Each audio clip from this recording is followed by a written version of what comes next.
Isaiah chapter 28.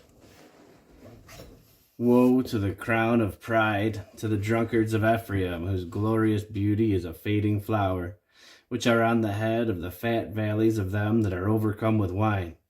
Behold, the Lord hath a mighty and strong one, which, as a tempest of hail and a destroying storm, as a flood of mighty waters overflowing, shall cast down to the earth with the hand.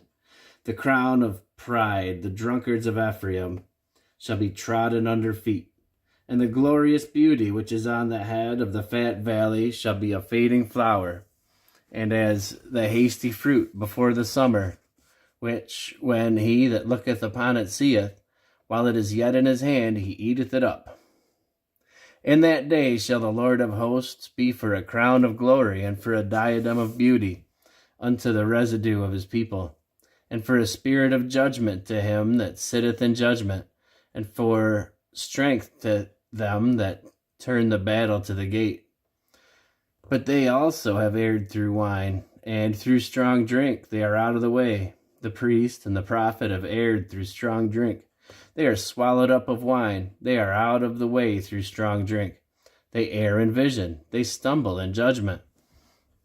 For all the tables are full of vomit and filthiness, so that there is no place clean. Whom shall he teach knowledge, and whom shall he make to understand doctrine? Them that are weaned from milk and drawn from the breasts. The precept must be upon precept, precept upon precept, line upon line, line upon line, here a little and there a little. For with stammering lips and another tongue will he speak to this people, to whom he said, This is the rest wherewith ye may cause the weary to rest, and this is the refreshing. Yet they would not hear. For the word of the Lord was upon them, precept upon precept, precept upon precept, line upon line, line upon line, here a little and there a little, that they may go and fall backward and be broken and snared and taken. Wherefore, hear the word of the Lord, ye scornful men that rule this people which is in Jerusalem. Because ye have said, We will make a covenant with death, and with hell are we at agreement. When the overflowing scourge shall pass through, it shall not come unto us, for we have made lies our refuge, and under falsehood have we hid ourselves. Therefore, thus saith the Lord God, Behold, I lay in Zion a foundation, a stone, a tried stone, a precious cornerstone, a sure foundation. He that believeth shall not make haste.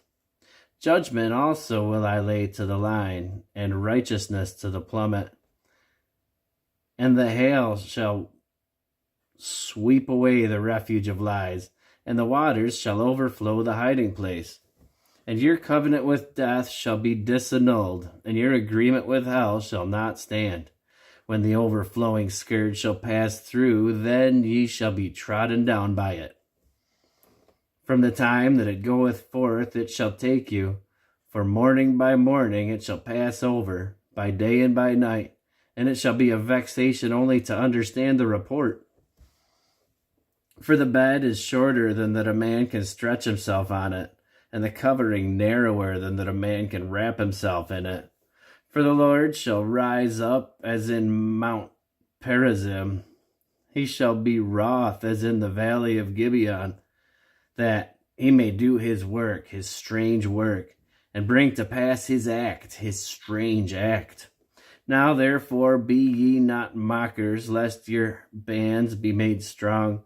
For I have heard from the Lord God of hosts a consumption, even determined upon the whole earth.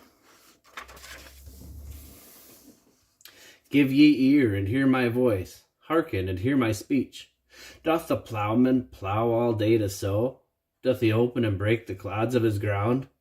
When he hath made plain the face thereof, doth he not cast abroad the fitches, and scatter the cumin, and cast in the principal wheat, and the appointed barley, and the rye in their place? For his God doth instruct him to discretion, and doth teach him. For the fitches are not threshed with a threshing instrument, neither is the cartwheel turned about upon the cumin, but the fitches are beaten out with a staff, and the cumin with a rod. Bread corn is bruised, because he will not ever be threshing it, nor break it with the wheel of his cart, nor bruise it with his horsemen. This also cometh forth from the Lord of hosts, who is wonderful in counsel and excellent in working.